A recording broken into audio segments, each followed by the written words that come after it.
The Mac class is key to unlock the success Kalyan Prakamper. So guys, welcome to the Mac classes. Myself Abhishek Sharma. So today we are going to discuss. हम लोग blood circulatory system पढ़ रहे थे, परिसंचरण तंत्र पढ़ रहे थे. तो हम लोग आगे हमने ब्रीफ इंट्रोडक्शन आपको बता दिया था कि ब्लड कनेक्टिव टिश्यू क्यों है ना, ब्लड का क्या क्या काम होता है, परिसंचरण तंत्र कितने प्रकार के होते हैं, ओपन और क्लोज, ये सारी चीज़ें हमारी डिस्कस हो चुकी हैं. ठीक है, अगर आपने पिछली क्लास नहीं देखी है ब्लड सर्कुलेटरी सिस्टम की तो पहले ऊपर डिस्क्रिप्शन में लिंक आ रहा है, वहाँ जाके पहले पिछली क्लास देखिए, फिर हम लोग फिर आगे हमसे जुड़ेगा तब आपको समझ में आएगा कि मैं क्या बता रहा हूँ. ठीक है, अब हम क्या पढ़ते हैं, रुधिर परिसंचरण तंत्र मतलब ब्लड सर्कुलेटरी सिस्टम. ठीक है, ब्लड सर्कुलेटरी सिस्टम समझने से पहले हमें तीन चीज़ें समझनी है. क्या क्या? ब्लड क्या होता है, व्हाट इज एक्चुअली ब्लड, दूसरा हार्ट क्या होता है, हृदय, और तीसरा ब्लड वेसल. अगर हम इस तरीके से देखें तो हमारा जो ब्लड सर्कुलेटरी सिस्टम है मतलब का रुधिर परिसंचरण तंत्र है वो तीन चीज़ों से मिलकर बना होता है. किन तीन चीज़ों से मिलकर बना होता है? एक तो हमारा ब्लड रुधिर, दूसरा हमारा हृदय हार्ट, और तीसरा रुधिर वाहिनियाँ मतलब जिनमें रक्त बहता है. ये रक्त जिन वेसल्स में बहता है उनको क्या बोलते हैं, ब्लड वेसल या रुधिर वाहिनियाँ. और मैंने आपको बताया था हार्ट क्या है. हार्ट एक ऐसा स्ट्रक्चर है जो ब्लड को क्या करता है, पंप करता है. क्या करता है? ब्लड को क्या करता है, पंप करता है. ठीक है, इतनी बात समझ में आती है. चलिए ब्लड से स्टार्ट करते हैं. तो ब्लड के दो कंपोनेंट होते हैं. पहला कंपोनेंट क्या है, दो पार्ट होते हैं. पहला पार्ट क्या है, प्लाज्मा, जो 55% होता है. ब्लड में 55% क्या होता है, प्लाज्मा, और बाकी चीज़ें होती हैं वो क्या होती हैं, हमारी ब्लड कार्पसेल्स. ब्लड कार्पसेल्स में मैं आपको बताऊंगा आरबीसी, डब्ल्यूबीसी, प्लेटलेट्स, ये सारी चीज़ें किसके अंदर आती हैं, ब्लड कार्पसेल्स के अंदर. मतलब अगर ये ब्लड है, अगर हम ये समझें कि ये हमारा ब्लड है तो इसमें जो 50% होगा वो क्या होगा, प्लाज्मा, और जो रेस्ट जो हमारा 45% है वो लगभग क्या होगा हमारा ब्लड कार्पसेल्स. ठीक है, ये डाटा एकदम क्लियर नहीं है कि 45% ही हमारा कार्पसेल्स होगा. वाटर बहुत सारी चीज़ें होती हैं. जब मैं आपको ब्लड का पूरा कंपोनेंट समझाऊंगा तो आपको बताऊंगा. अभी आप इतना समझ लो कि 50% जो होता है वो क्या होता है, प्लाज्मा होता है. ठीक है, ब्लड को क्या बोलते हैं, कनेक्टिव टिश्यू. आपको मैंने बताया था किस तरीके से ब्लड को कनेक्टिव टिश्यू बोलते हैं, क्योंकि ये एक चीज़ को एक स्थान को दूसरे स्थान से जोड़ता है, इसलिए इसको क्या बोलते हैं, कनेक्टिव टिश्यू. इसीलिए क्या बोलते हैं, संयोजी ऊतक. और ये कैसा होता है, फ्लूइड इन नेचर होता है, तरल तरीके का होता है, इसलिए इसको क्या बोलते हैं, फ्लूइड कनेक्टिव टिश्यू या फिर तरल संयोजी ऊतक. ब्लड किस कलर का होता है आपको पता ही है, ब्लड रेड कलर का होता है. किस कलर का होता है, रेड कलर का होता है, लाल कलर का होता है. और कई बार क्वेश्चन आ चुका है कि जो ब्लड का ये लाल कलर होता है किसकी वजह से होता है, तो ब्लड का जो लाल कलर है वो एक प्रोटीन की वजह से लाल होता है, और उस प्रोटीन को क्या बोलते हैं, हीमोग्लोबिन. क्या बोलते हैं, हीमोग्लोबिन बोलते हैं. और ये जो हीमोग्लोबिन होता है ये किसका बना होता है, आयरन पदार्थ का बना होता है, लौह पदार्थ का बना होता है. ठीक है, जिसका अपना लोहा होता है Fe आयरन, उसी का क्या होता है, हीमोग्लोबिन. ठीक है, तो अगर ब्लड में हीमोग्लोबिन की मात्रा कम हो जाती है तो वो क्या हो जाता है, उसमें आयरन की मात्रा कम हो जाती है और आयरन की गोली देता है डॉक्टर. ठीक है, तो ब्लड रेड किसकी वजह से होता है, ब्लड हमारा रेड हीमोग्लोबिन की वजह से होता है. और हीमोग्लोबिन में क्या पाया जाता है, आयरन पाया जाता है. तो ये क्वेश्चन आपसे डायरेक्ट या इनडायरेक्ट पूछा जा सकता है. Fe मीन्स क्या होता है, आयरन या फिर लौह पदार्थ. तो हीमोग्लोबिन या लौह पदार्थ या आयरन, ये सारी चीज़ें कंबाइन करके आपसे पूछ लेगा कि इसके आंसर आप टिक करिए. एक तरफ लिख देगा हीमोग्लोबिन और एक तरफ लिख देगा इसमें आयरन पाया जाता है, तो आप हीमोग्लोबिन के सामने आयरन टिक करके चले आना. ठीक है, इसके बाद कई बार क्वेश्चन पूछा जा चुका है कि ब्लड का जो पीएच होता है, जो ब्लड का जो हमारा पीएच है वो कैसा है, तो पीएच कितना होता है, 7.3 से 7.4. अलग अलग जगह पे अलग अलग लिखा हुआ है. तो जब 7.3 7.4 है तो आपको पीएच स्केल मैंने बताई थी. पीएच स्केल एक बार फिर से बताइए. जो हमारा 7 होता है वो कैसा होता है, उदासीन होता है ना, न्यूट्रल होता है. और जो हमारा 1 होता है, 1 होता है, वो कैसा होता है, अम्लीय होता है, एसिडिक होता है. ठीक है, और जो 14 होता है वो कैसा होता है, वो हमारा बेसिक होता है, मतलब कैसा होता है, क्षारीय होता है. तो 7 से जब इधर चलेंगे तो कैसा हो जाएगा, क्षारीय हो जाएगा, मतलब कैसा हो जाएगा, बेसिक हो जाएगा. ठीक है, तो बेसिक है 7.3, बेसिक है मतलब क्षारीय है. तो हमारा जो ब्लड है वो कैसा है, स्लाइटली बेसिक, हल्का सा कैसा है, क्षारीय है. ठीक है, अगली बात है कि जो ब्लड होता है वो 5 से 6 लीटर होता है. एक हष्ट पुष्ट एक हेल्दी पर्सन में ब्लड कितना होता है, 5 से 6 लीटर. ठीक है, काफ़ी ज़्यादा अमाउंट है, 5 से 6 लीटर. और 5 से 6 लीटर होता है मतलब 7 से 8% ऑफ टोटल वेट. अगर मान लो मेरा जो वजन है वो 70 किलो है, या मेरा वजन 100 किलो मान लेते हैं, तो 100 किलो का अगर कोई मोटा आदमी है तो उसमें कितना किलो वेट ब्लड की वजह से होगा? 100 का 7% कितना हुआ? 7 किलो।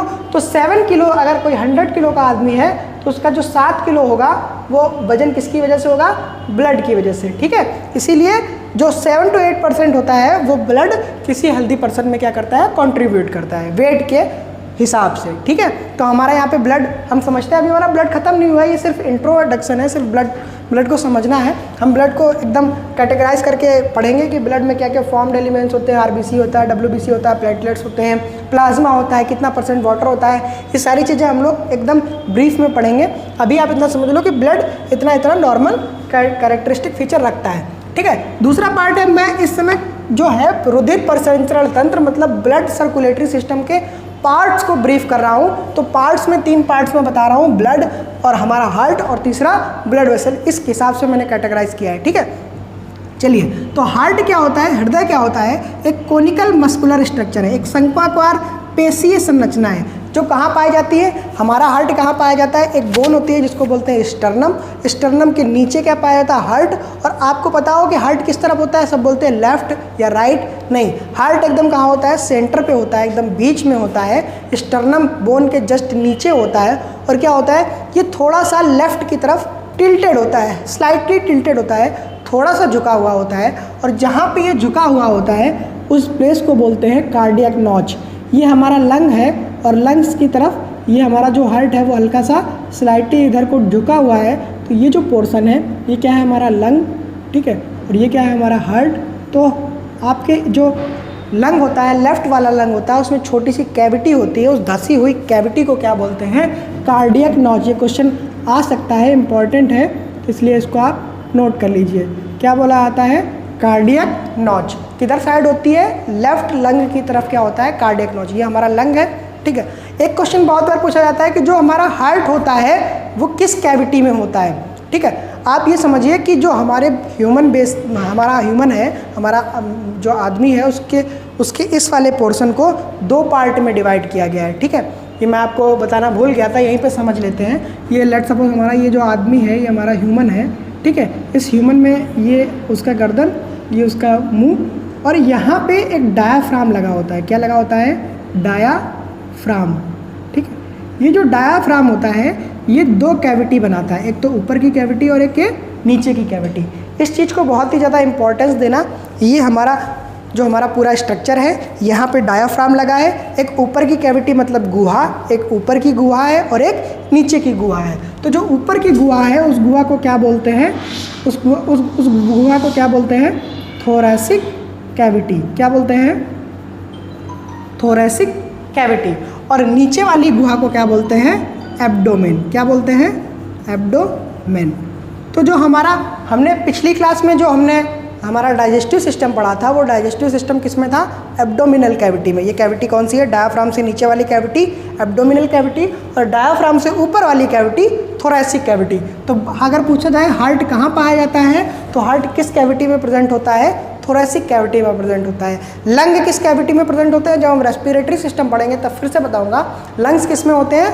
थोरैसिक कैविटी में होते हैं। इसी तरीके से जो रिब्स होती हैं, जो हड्डियां होती हैं, जो ऊपर की रिब्स होती हैं, वो किस कैविटी में होती हैं? वो भी थोरैसिक कैविटी में पाई जाती हैं, ठीक है।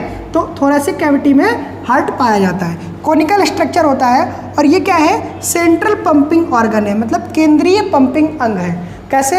ये एक तो केंद्र में पाया जाता है, और ये क्या करता है? ब्लड को पंप करता है, ठीक है।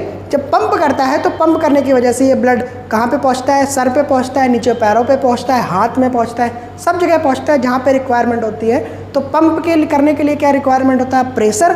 और प्रेशर कौन जनरेट करता है? हमारा हार्ट जनरेट करता है। इसीलिए इसको क्या बोलते हैं? सेंट्रल पंपिंग ऑर्गन, ठीक है। अगर हम लंबाई और चौड़ाई की बात करें तो लेंथ कितनी है इसकी? 12 सेंटीमीटर। 12 सेंटीमीटर ये लंबा होता है, और 9 सेंटीमीटर ये कैसा होता है? चौड़ा होता है। अगर हम इसकी बात करें तो ये जो लेंथ है वो 12 सेंटीमीटर है, और ये जो चौड़ाई है वो कितनी है? 9 सेंटीमीटर, ठीक है। ऐसे में ऐसे अगर मैं ऐसी बात करूँ तो 12, और इस इधर साइड चौड़ाई कितनी है? 9 सेंटीमीटर है। वजन के हिसाब से अगर बात करें तो 300 ग्राम का इसका क्या होता है? वजन होता है। 300 ग्राम इसका वजन होता है। और देखो क्या हो गया, कहाँ पाया जाता है, थोरेसिक कैविटी में पाया जाता है। और थोरेसिक कैविटी को क्या बोलते हैं, वक्ष गुहा। क्या बोलते हैं थोरेसिक कैविटी को, वक्ष गुहा। ठीक है, इतनी बात समझ में आई। तो हमारा जो हार्ट है वो कहाँ पाया जाता है, वक्ष गुहा में पाया जाता है। तो परिसंचरण तंत्र के 2 पार्ट हमने पढ़े, ब्लड और हार्ट। अब तीसरा पार्ट जो है वो क्या है, ब्लड वेसल्स। ठीक है, अब कोई नालियाँ होंगी, कुछ नलिकाएं होंगी, जिन नलिकाओं में ये ब्लड बहेगा, उन नलिकाओं को क्या बोलते हैं, रुधिर वाहिनियाँ। 3 होती हैं, आर्टरी, वेन्स और कैपिलरी। वैसे तो आर्टरी को भी आर्टीरियोल्स, वेन को वेन्यूल्स में डिवाइड किया गया है, सब डिवीज़न है, लेकिन आपको इतना नहीं समझना, आपको सिर्फ इतना समझना है कि आर्टरीज वो होती है जिनमें शुद्ध रक्त बहता है। कैसा रक्त बहता है, शुद्ध रक्त बहता है। आर्टरीज में कैसा रक्त बहता है, शुद्ध रक्त बहता है, मतलब प्योर ब्लड बहता है। ठीक है, या फिर ऑक्सीजनेटेड ब्लड बहता है। कैसा ब्लड बहता है, ऑक्सीजनेटेड। ठीक है, और वेन्स में कैसा रक्त बहता है, अशुद्ध रक्त बहता है। कैसा रक्त बहता है, अशुद्ध रक्त बहता है। ठीक है, अशुद्ध रक्त मतलब डीऑक्सीजनेटेड। ठीक है, बात समझ में आई, डीऑक्सीजनेटेड। ठीक, मतलब यहाँ पे आर्टरीज में जो ब्लड होगा उसमें ऑक्सीजन की मात्रा ज़्यादा होगी, और वेन्स में जो ब्लड होगा उसमें कार्बन डाइऑक्साइड की मात्रा ज़्यादा होगी। मतलब यहाँ पे कार्बन डाइऑक्साइड की मात्रा कम, छोटू सा कार्बन डाइऑक्साइड, और यहाँ पे ऑक्सीजन की मात्रा कम, छोटू सा ऑक्सीजन। ठीक है, इस तरीके से समझना, आर्टरी में ऑक्सीजन ज़्यादा है और वेन्स में क्या ज़्यादा है, कार्बन डाइऑक्साइड।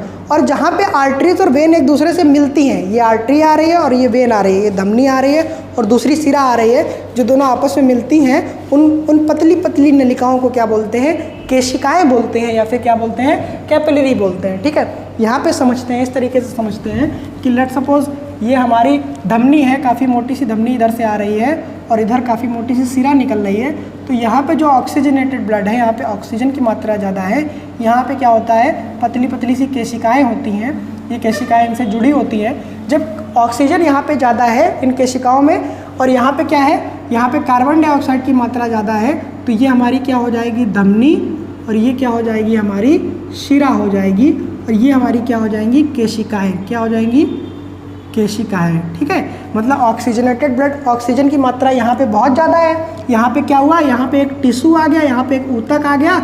इस टिश्यू ने या इस ऊतक ने क्या किया, सारी ऑक्सीजन ले ली और कार्बन डाइऑक्साइड छोड़ दी। क्या ले ली, ऑक्सीजन ले ली, ऑक्सीजन क्या कर दिया, ऑक्सीजन इसने ले ली और कार्बन डाइऑक्साइड भर दी। तो इसलिए कार्बन डाइऑक्साइड किस में ज़्यादा हो गई, शिराओं में ज़्यादा हो गई, और शिराएं आगे बढ़ गई। फिर बाकी सर्कुलेशन है जो हम लोग वो आगे समझेंगे। ठीक है, तो हमने समझा कि ब्लड सर्कुलेटरी सिस्टम जो है, रुधिर परिसंचरण तंत्र है, उसको कितने पार्ट में डिवाइड किया गया है, इन 3 पार्ट में डिवाइड किया गया है।